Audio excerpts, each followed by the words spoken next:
Good afternoon. I'm Molly Young from the Miami University Alumni Association, and today, as part of the Alumni Association's webinar series, we present A Measure of Intelligence, One Mother's Reckoning with the IQ Test. Joining us for today's webinar is Dr. Pepper Stetler, author of the book of the same title and professor of art history here at Miami.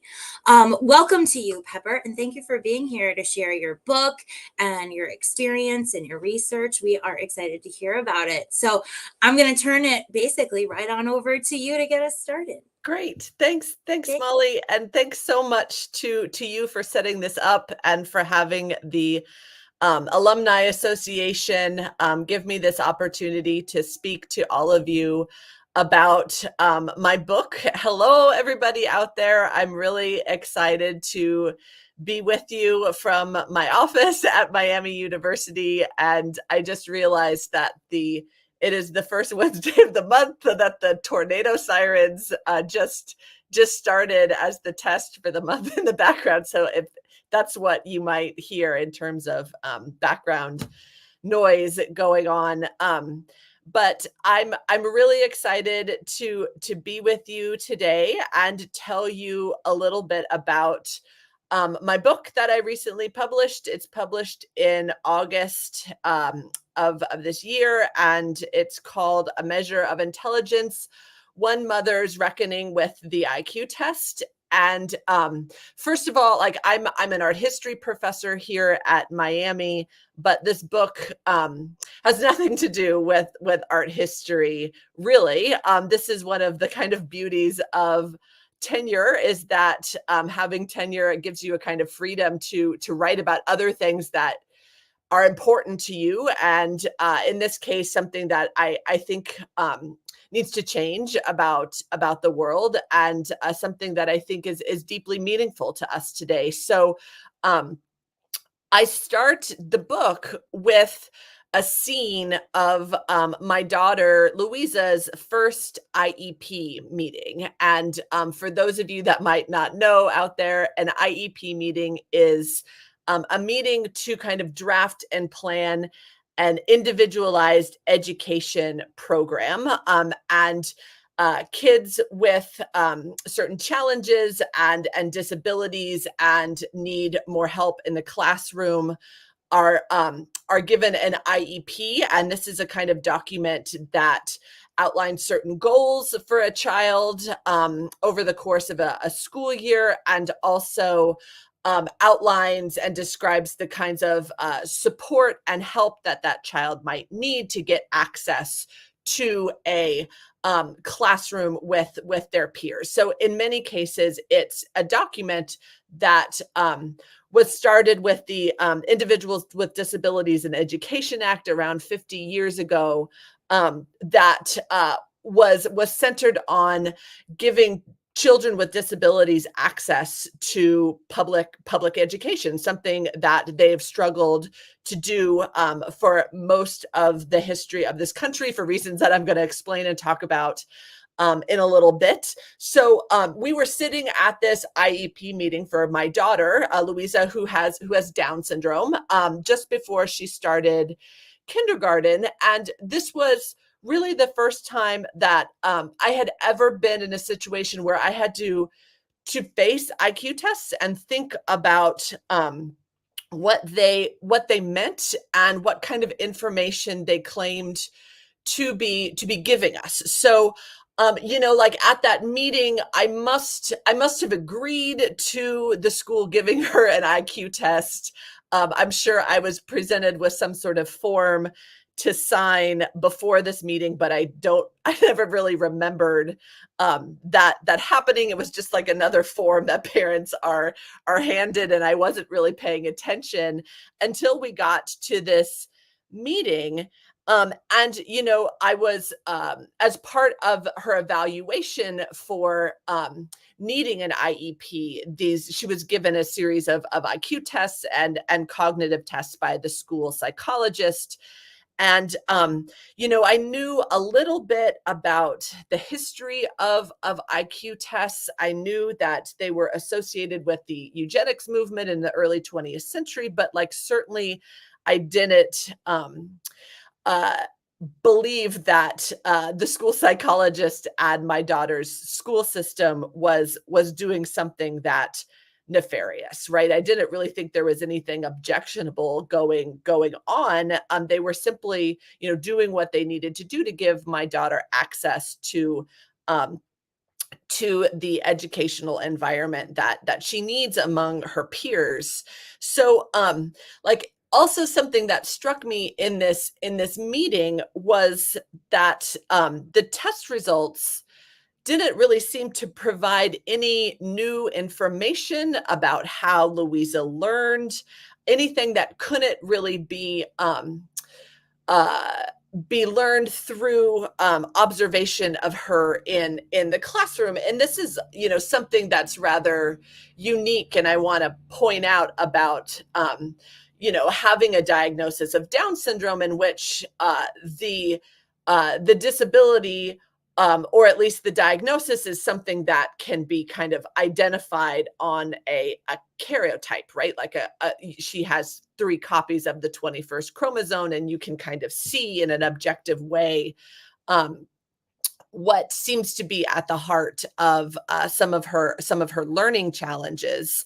And in other diagnoses, say like autism, for example, it isn't something that's as clearly identifiable in the way that Down syndrome is. And so in that case, the IQ test might have some information to provide, but with Louisa's case, it didn't really tell me anything that I seemed to not already know. And I began to kind of wonder what these tests were for, and how they could shape what people thought they knew about my daughter. And also, put in a different way, whether these tests were actually helping her lead a better life or learn at all, or whether they were just a kind of like bureaucratic qualification that had to be passed in order to give her what she needs in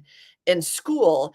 And so I kind of turned to research first to try to answer some of those questions. And I think ultimately I wanted to kind of figure out if I was okay with the school system giving her cognitive tests every 3 years, which is what is supposed to happen in the school system for a kid on an IEP.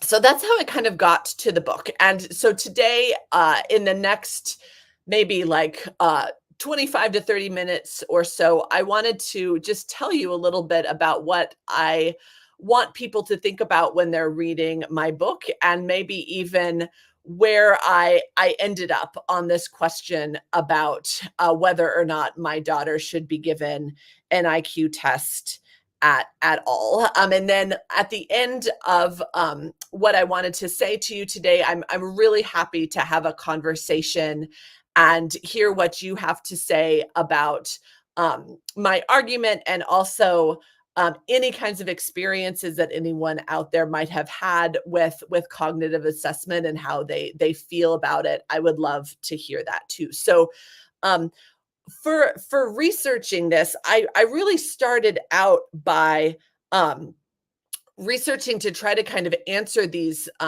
personal questions, and coming from like my motivation of wanting to be a good advocate for my daughter, before really I realized I was writing a book. And I started by like talking to people and just listening to what they said when I brought up IQ tests. And I kind of started to realize that the responses seemed to be breaking down into two camps, really. Like I had my more like humanities friends here at Miami, who I would say, like my daughter's getting an IQ test in school, and they would kind of react like, Oh, really? We still do that? We still give people IQ tests. Wow, I didn't know that. IQ tests um are, extremely biased in terms of privileging a certain type of intelligence and type of student. They're known to be biased and privilege people that are white and upper middle class. Those are the kinds of people that usually do best on an IQ test. And all of those kinds of like sociocultural concerns were referenced in a certain group of friends that I talked to about IQ tests. And then, I would ask some of my psychologist friends about IQ tests, and I would get a completely different kind of answer, in that they would be pretty straightforward about it and saying like, yeah, IQ tests are like a fundamental part of cognitive evaluation. Almost every grad student in a psychology program learns how to give an IQ test. Like, it's a pretty fundamental part of um, training as a psychologist. And I was really shocked by the gap and the disparity between those two kinds of answers. And I became really interested in how differently psychologists think about IQ tests than I do, as a mother, but also as a humanist and a historian, and someone that thinks more about how human choices are formed and shaped by historical contexts.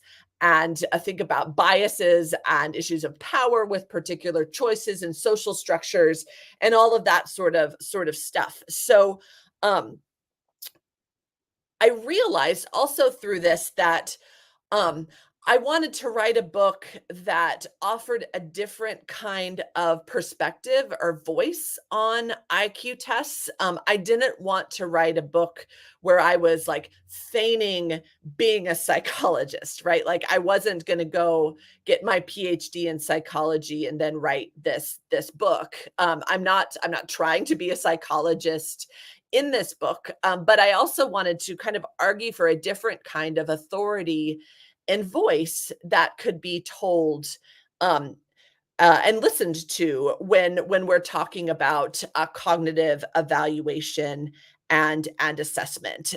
So something else I also soon realized about IQ testing in the specific case of my daughter was the kind of bind that IQ tests put my daughter in. And as her caretaker and somebody that is involved in decisions about her life at this point in her life, it involves me as well.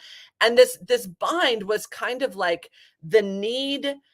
She needs the IEP, which depends on the information in IQ tests to access a classroom, right? Like, that IEP is something that allows her to learn best in a environment that is particularly challenging to her, because of the way that she learns is differently from other kids. Um, so there's that like need to have this IQ test to qualify for the IEP. There's ways in which later in her life, having the official diagnosis of an intellectual disability will qualify her for other things that she might need, like Medicaid, like Social Security services, things like that later in her life. So there's a kind of um, obligation almost to have the an IQ test taken, while at the same time it seems to predetermine and in many cases often limit what people think that she is capable of. And also I thought a lot about just the kind of privilege of someone like myself who doesn't know their IQ and doesn't have to have that number associated with me in official records and bureaucratic documentation. And for my daughter, it will be. It's part of her medical record and her school record. And it just seems like no matter what her IQ is, having that number associated with you shapes a certain sense of understanding about where you belong in society in ways that I'm uncomfortable with. So there's this kind of bind there about making this choice that I have a really hard time figuring out, and something that I wrote the book for, to kind of use the book and writing to kind of figure out what I wanted to do about this. So let me go back for a second and explain a bit about the history of IQ tests and what they are and where they came from. So um, IQ tests are usually considered to be developed by a psychologist named Alfred Binet in France around 1905 or '06.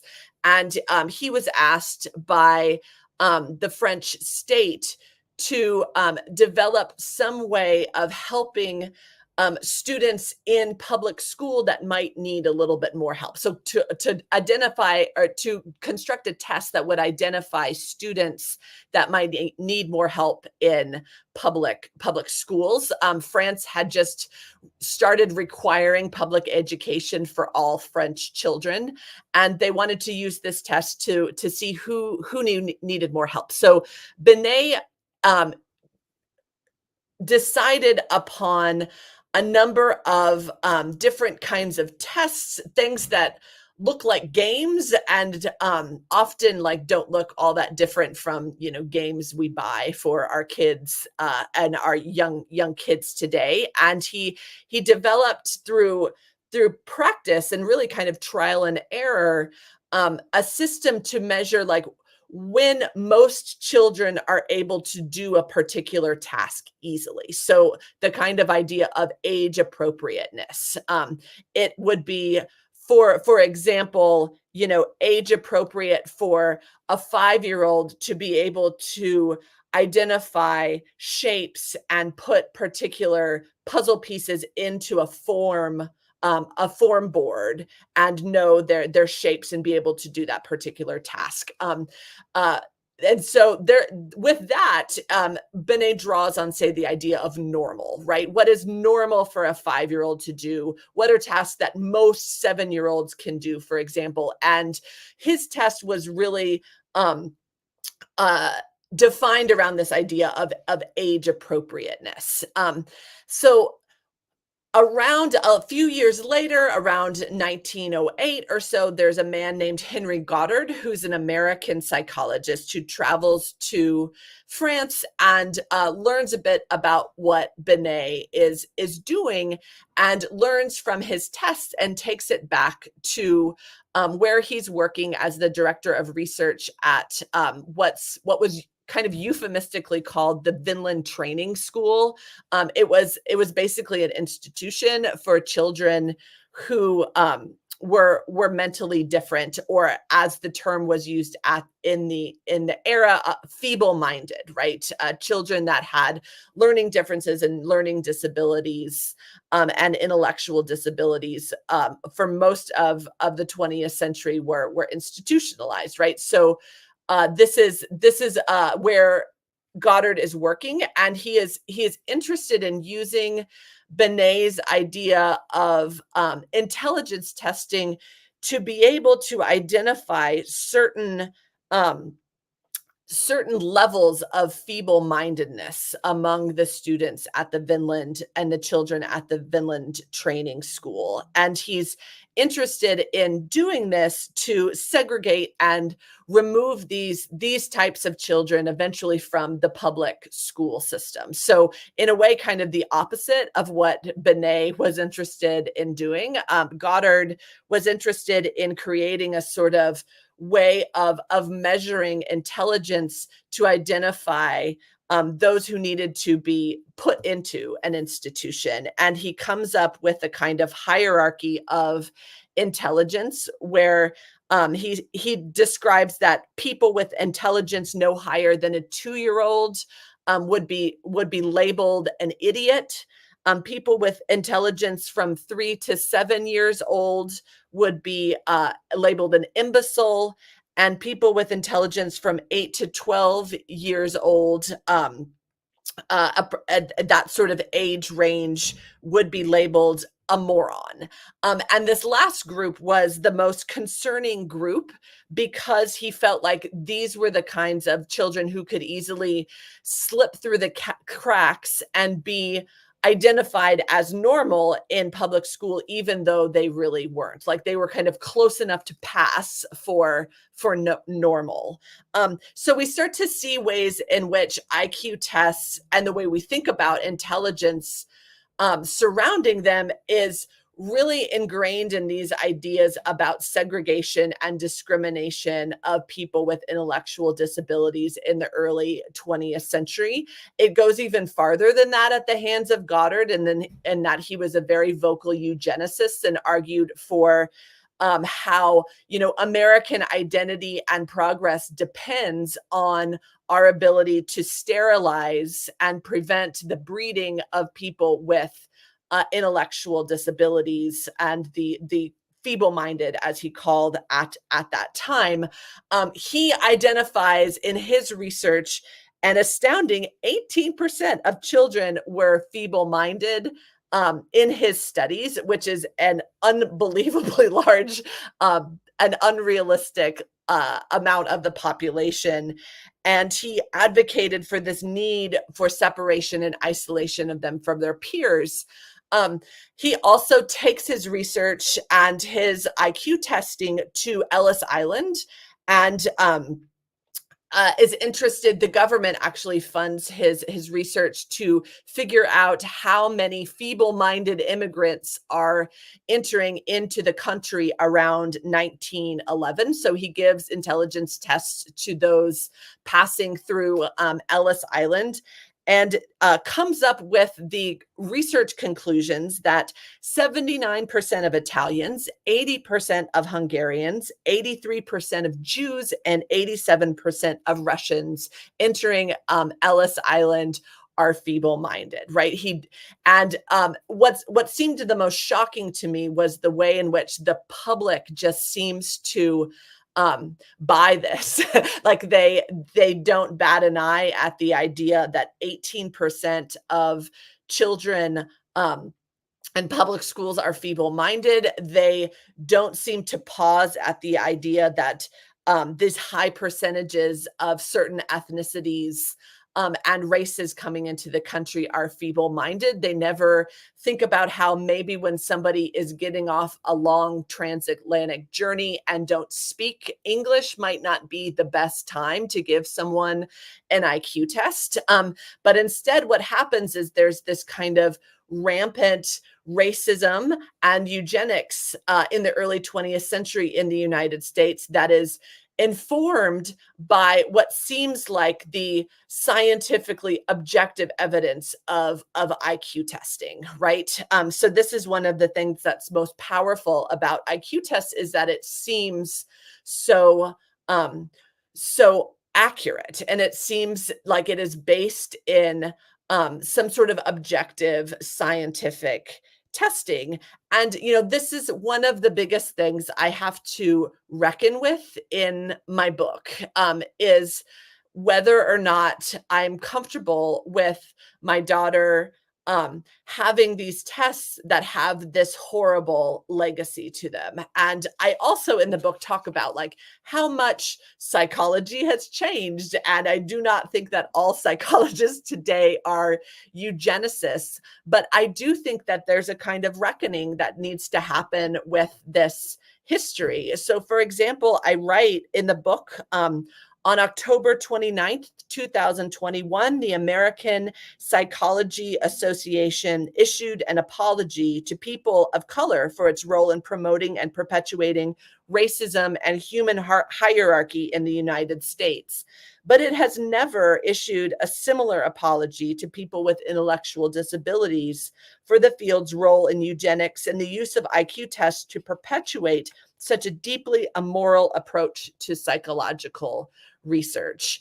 Another point I just want to make is that all disciplines have these uncomfortable and really horrible paths to them. As an art historian, I can point to the way in which art history is currently reckoning with the ways in which um, collections of art in Europe and the United States have been based on what is stolen from colonized countries, right? So all disciplines have these kinds of histories that need to be reckoned with.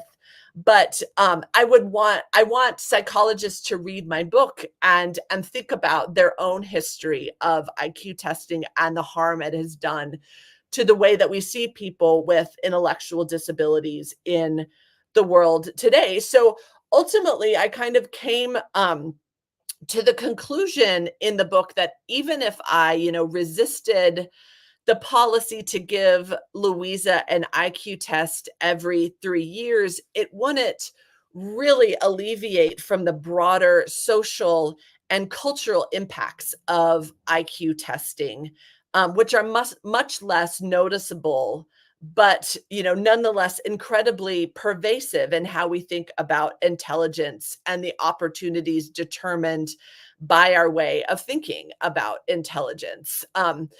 So I kind of realized that I could refuse the IQ test for my daughter and still the discrimination that is caused by IQ testing and the way that it shapes our way of thinking about intelligence isn't going to go away.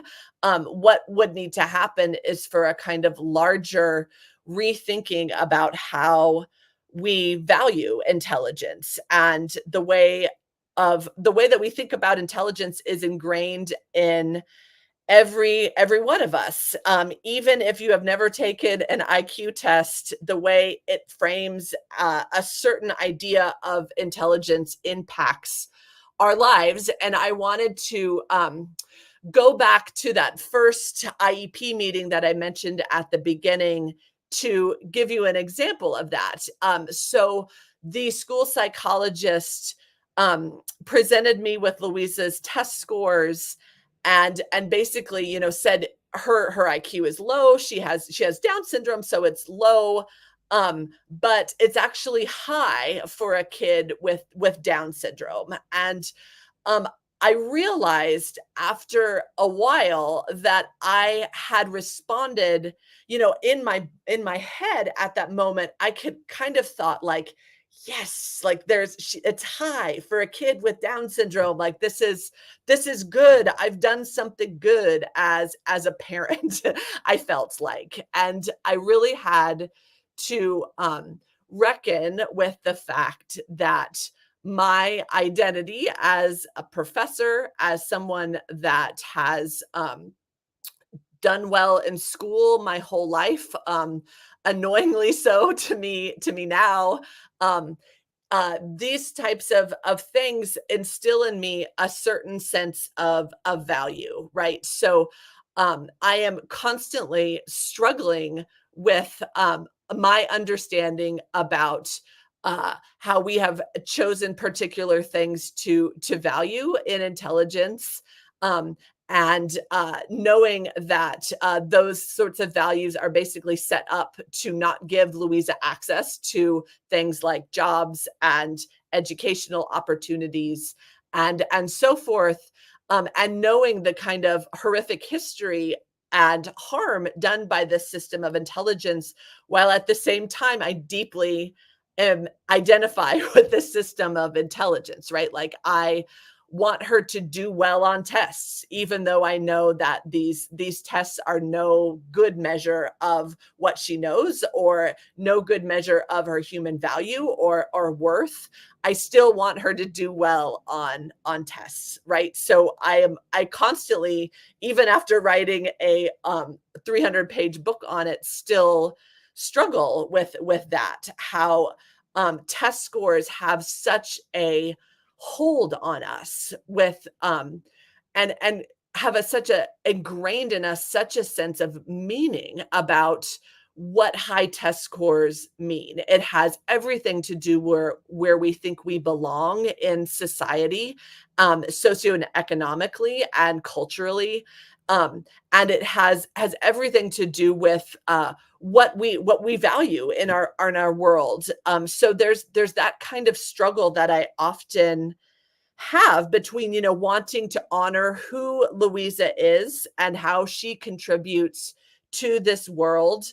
Um, and my deeply ingrained desire for her to do well in school, how I want her to learn, but how little validation she gets for the way that she learns in school. Her learning in school, even in my college classes, unfortunately, is measured through multiple choice tests, standardized tests. It graded in a way that for someone like Louisa is constantly kind of framing detriment for her.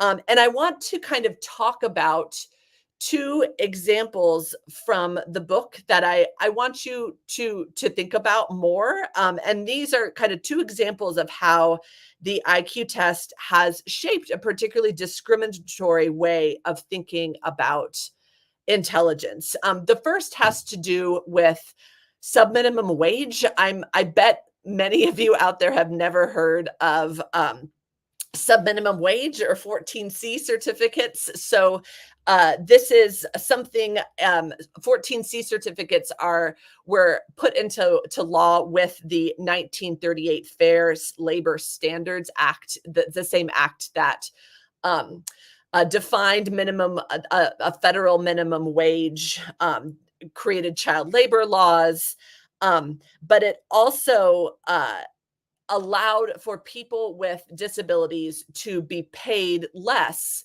than minimum wage if an employer had what's called a 14C certificate. So there are many people today that work in what are usually called sheltered workshops, work outside of their community.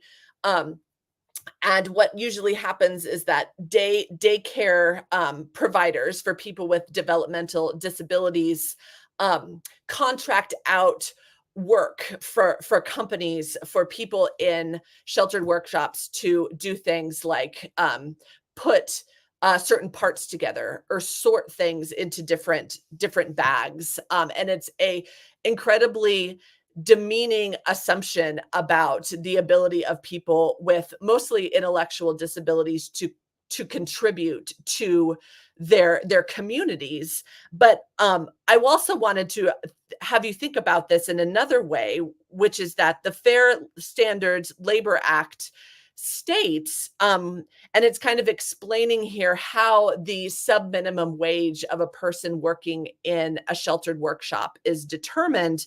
It states, quote, the commensurate wage of a worker with a disability who is 75% as productive as the average experienced non-disabled worker would be set at 75% of the wage paid to the non-disabled worker. So there's basically a time trial that is administered that determines the wage of somebody working under a 14C certificate against the idea of normal, like normal work.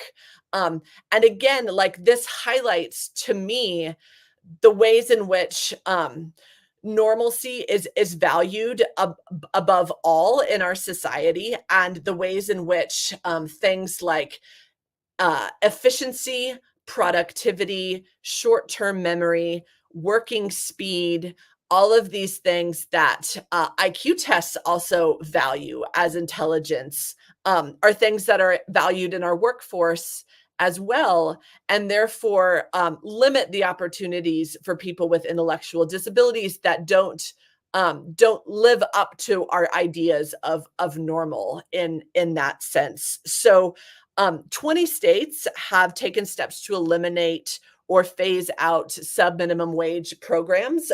There is HB 427 been introduced in the Ohio state legislature to try to do the same thing here in Ohio.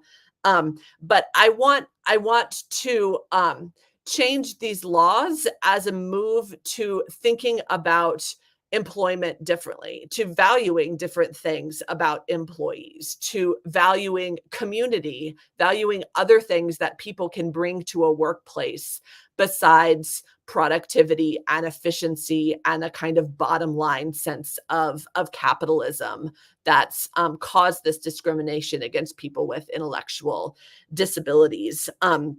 The second thing I wanted to think about that I talk a lot about in my book is higher education. So one thing I found out is that SATs and college admissions tests developed from IQ tests in the 1920s after World War One, and I have really started to see the ways in which um, learning has been reduced to a kind of achievement on a test score, right? I see this in my classes all the time, where students don't really value learning material as much as they do getting that grade, right? Because it's the next hoop to kind of jump through for them, and the overvaluing of standardized test scores, grades, all of these kinds of metrics create an astounding amount of mental health problems that I see in my college students today, brought on by this culture of high achievement, high functioning, expectations for independence, expectations for um, efficiency and productivity that are baked into intelligence tests and are really at the core of thinking about learning and intelligence in this way. So the emphasis on test scores has also excluded people with intellectual disabilities from the social connections and the self-awareness that comes from a good college experience, right? There are now actually 320 or so higher education programs for people with intellectual disabilities in the country. And I feel like they really offer a model for us to let go of our ideas of college being about competition and admissions criteria and exclusion. And it should be an experience that's accessible to anyone who wants to learn, including people with intellectual disabilities. And I'm working with some of my colleagues here at Miami to begin one of these programs here and hopefully really make that happen. Um, so this is kind of what I'm interested in doing in this book, is taking the historical research that I did and showing how that history is with us still and shapes the way that we think about intelligence in the 21st century.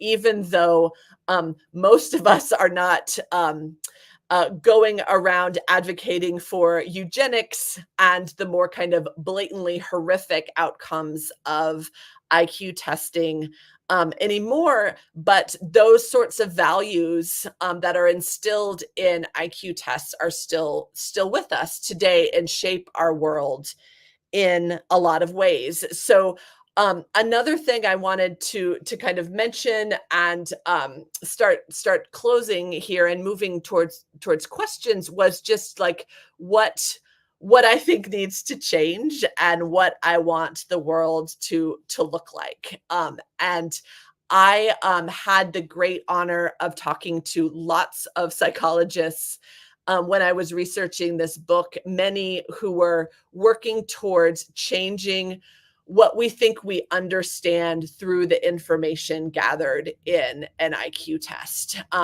A lot of them are very interested in deprioritizing or minimizing the information given in an IQ test and focusing more on the relationship between a person and their environment, right? So one amazing psychologist that I talked to kind of put it to me this way, in that an IQ test isn't going to tell you how to help somebody make a meal, right? Like there's a way in which anyone can learn to make a meal with the right environment and the right support, and the right tools for accessing that skill. So psychologists, I think, are more and more interested in thinking about how can we change a particular environment? What can we give a person so that they can access their environment better? Um, and that way it puts the emphasis off of the deficiency of a person, um, and acknowledges that no person is deficient.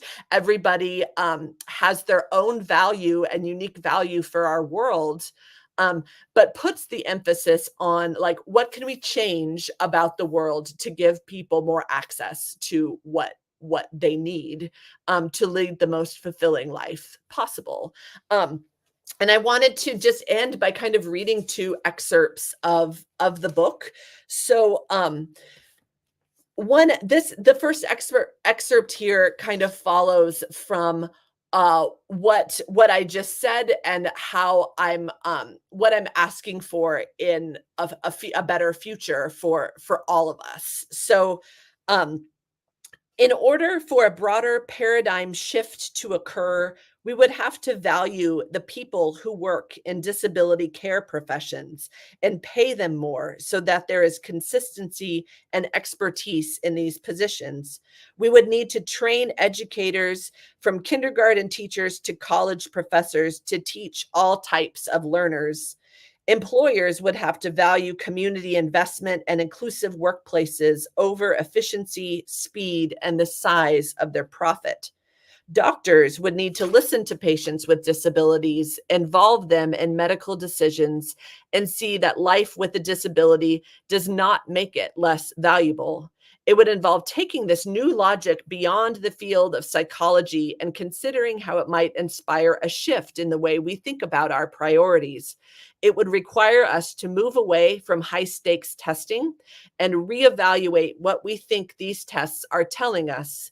In other words, it would involve rethinking the relationship between intelligence and care. So that's really what I would want to see happen. And I just wanted to close with another paragraph from the last chapter of the book, when I'm talking about my daughter Louisa kind of moving into middle school. She's in seventh grade now, but last year she moved into middle school, and I think that transition is probably pretty terrifying for any parent, especially a parent maybe of a kid with an intellectual disability. And time and again, I have seen in Louisa's schooling that it is the teachers that kind of break through the bureaucratic system of that always frames Louisa, it seems, in terms of deficiency and what she can't do. And it is always the teachers that seem to humanize her, like treat her as a human. And I had a particularly wonderful experience with a sixth grade teacher that I wanted to share here at the end. So during a social studies unit on identity, Louisa's teacher asked if she would like to do a presentation to the class on Down syndrome. I remembered Louisa's failed attempts in third grade during the pandemic to share with her peers, shouting into a Zoom class on her computer screen and barely being understood. But this time, Louisa stood proudly at the front of the room, speaking to them about this important part of her. Her classmates asked her questions about when she was a baby and how to be a good friend to her. They talked about other people they knew, friends and loved ones who had Down syndrome. The students, her teacher told me, were enthralled. There aren't many 11-year-olds who want to stand in front of the class and talk, but Louisa did it with confidence and pride. Most importantly, she showed them what she is capable of. She told her own narrative, and she told them she belongs. So that kind of belonging is really what I see as what's most at stake for the ideas of intelligence, and how the way that we currently frame it shuts out so many from opportunities for belonging in our society, and something I'm hoping my book can help help change. So thank you for listening to all of that, and I would love to talk with anyone out there and hear any questions or comments you might have. Thanks so much. You, Pepper, for sharing that with us. I think Louisa is probably pretty awesome and lucky to have you advocating for her. Um, so we've got some questions. I first and foremost I would love to know, how does she feel when she Yeah. is subject to these kinds of tests? No matter, what name you stick on it, whether it's your traditional, like standardized Iowa test or whatever they call them, or like, an Yep. IQ test, assuming she even knows. Because my personal experience, they used to knot my stomach. I would get nervous. I, didn't want to go to school. And, I was it sticks with you, you remember that later. I'm just curious, like, how she reflects on it now. Yeah, it's such a good question, and from my perspective, and like we would have to ask Louisa, of course, but she doesn't seem to care. Like she would rather not have to sit and take a test. I am sure that is not the way in which she shows herself the best and shows what she can do the best. But she also doesn't particularly care about the outcome and doesn't understand, I think, why she should care about the outcome. And like, to me, Molly, I think I'm more like you, where it bugs me a little that she doesn't care about the outcome, right? Like, uh I have to admit that I care about the outcome in ways that annoy me, that I care so much about the outcome. Um, and I don't really know what is better for her. Like, is it better for her to not care about the outcome and just say, like, screw it all? Like, Right. that actually is where I wish I could get to that. But there is something deeply ingrained in me to care about not only like my test scores, but also my daughter's test scores. Yeah, because I think as parents, you feel like that's somehow a reflection of Exactly. you and what you were able to give them. Yeah, and I But like sort of I want on the flip side, how liberating that she doesn't feel under the thumb of that pressure, like maybe that work can work to her advantage. yeah, maybe. I mean, it feels a bit like going off the grid, right? Like, do we really understand what this would be like? So Right. I'm like I'm deeply ambivalent about it. And like I said, I kind of I wish I could be more like her. Probably all wish we could be a little bit more like her. I have this feeling. So can you tell me a little bit, the onset of the 20th century, and then came, sort of the development of this IQ test, and it was sort of honed. How much has it changed or not changed over the years? Is it still very much this old relic? Yeah, so like, in some ways it has changed. I think new subtests have developed. So there's several different kinds of IQ tests. There's like the Simone Binet test, the Stanford Binet test.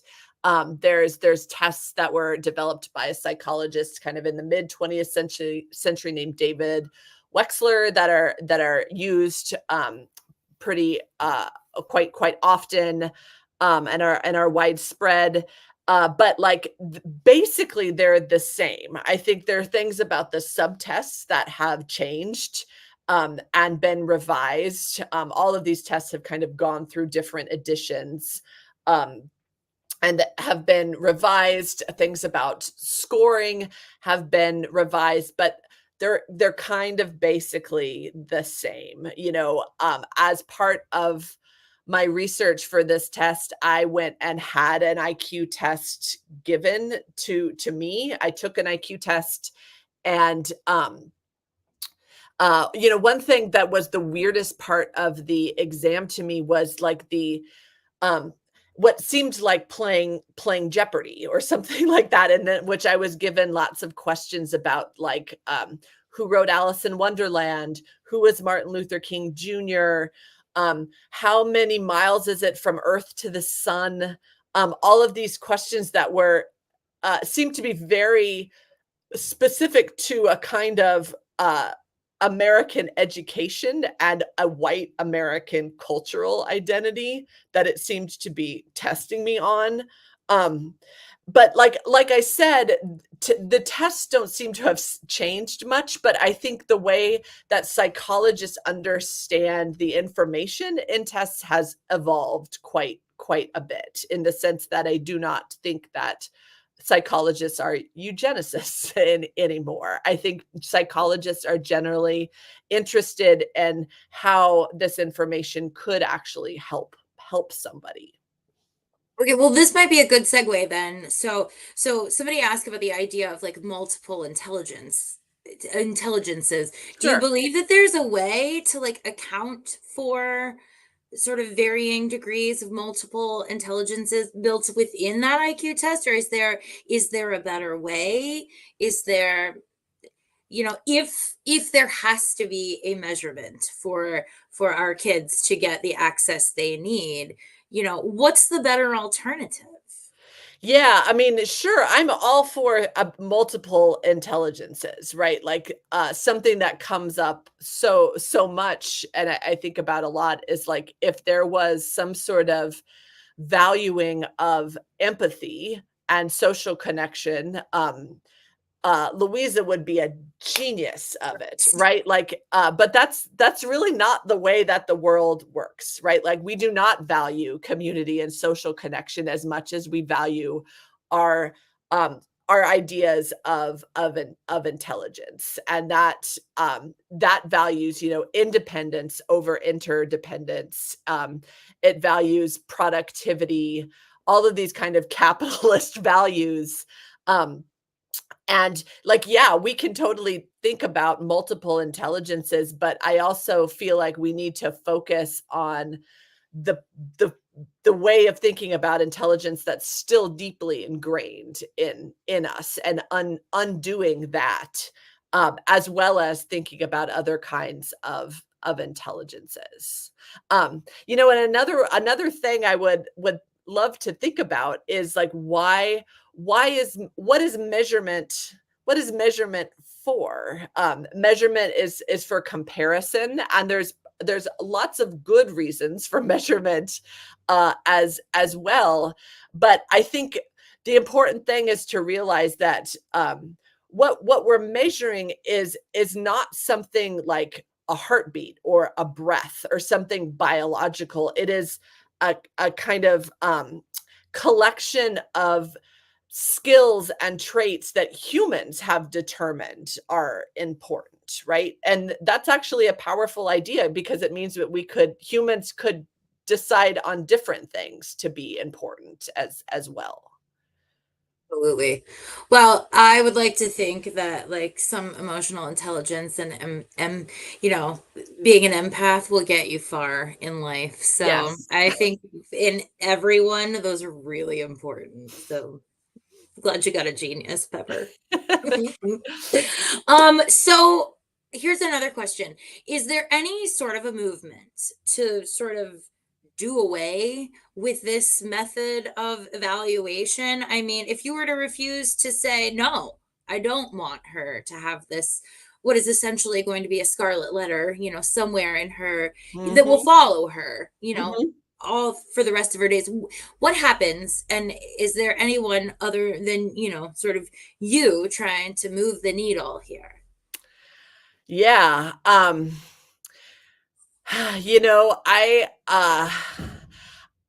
trying to think of, like,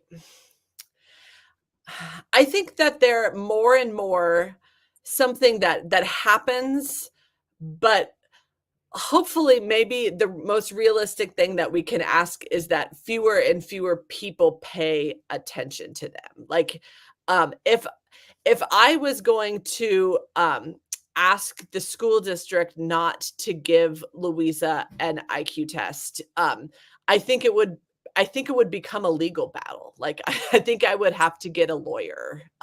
And so like the choice then is like, do you just let this happen and avoid the legal battle? Like that's a kind of personal thing I think people have to endure and answer, and maybe the it's actually worth the fight. Um, but you know, like I said, I think we could just start with devaluing them, devaluing the other ways in which they shape our world, and noticing how these tests have caused such discrimination for people with with disabilities. And like, to speak to if there are others like me out there. Yeah, there's lots of them. You know, I don't think anyone else has written about IQ tests from the perspective that I have, but I certainly have talked to a lot of parents of people with intellectual disabilities that feel the same way about IQ tests as I do. Um, and I've also talked to a lot of psychologists that, you know, admit that they're so ingrained in our bureaucracy today that it would be almost impossible to kind of restructure that and remove cognitive tests from that kind of those kinds of systems. You for that. This has been a really enlightening. It's Thank you for this information, Pepper, and thank you for being such a good advocate for, students and kids, adults with intellectual disability, disability of any kind. It's super important, and I am confident that Louisa will be all the better for sort of this way that you take a look all the way around a problem. Thank So, you. Thank you, if Molly. anything, that will rub off on her, and she will be all set. I'm confident. Thank you. I appreciate that, Molly. And thank you for sharing your story with us, for sharing Louisa with us. You can find Pepper's book wherever books are sold, but specifically here at bookshop.org. And of course, you can see a recording of this webinar a little bit later today on our website, alumlc.org/MiamiOH. Go out and get Pepper's book. And everybody, take care of yourself. Love and honor. Thank you for joining us today. Pepper, Thank have a great you. Thank you so afternoon. much. Bye-bye. Bye.